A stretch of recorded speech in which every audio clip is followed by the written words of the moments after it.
నిర్మల్ జిల్లా బాసర ఆర్జీ యూకేటీలో రాత్రి నుంచి విద్యార్థి నాయకుల ఆందోళన కొనసాగుతోంది. అనారోగ్యంతో మృతి చెందిన తేజస్విని కుటుంబానికి 50 లక్షల పరిహారం ఇవ్వాలని డిమాండ్ చేస్తూ విద్యార్థి సంఘం నాయకులు రాత్రి 2 గంటల వరకు వీసీ ఇంటి ముందు పడుకొని నిరసన చేశారు.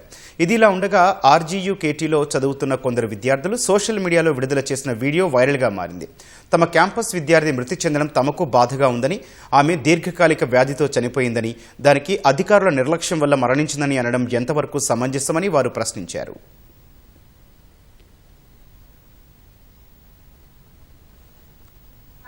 లో చదువుతున్న విద్యార్థులు నిన్న మా క్యాంపస్ నుండి ఒక P2 అమ్మాయి చనిపోవడం జరిగింది. తను ఒక దీర్ఘకాలిక వ్యాధితో ల్యూకేమియాతో బాధపడుతుంది. అదొక బ్లడ్ క్యాన్సర్. సో తను నిన్న చనిపోయింది. అయితే ఈ రోజు PSSA సంస్థ వాళ్ళు ఈ రోజు ఏం చేస్తున్నారు, అనవసరంగా ఆమె చనిపోయింది పూర్తిగా క్యాంపస్ వల్లనే అని మా క్యాంపస్ ని బ్లేమ్ చేయడానికి ట్రై చేస్తారు. సో క్యాన్సర్ ని డిటెక్ట్ చేసి ఉంటే ఆమె బతికేదంట.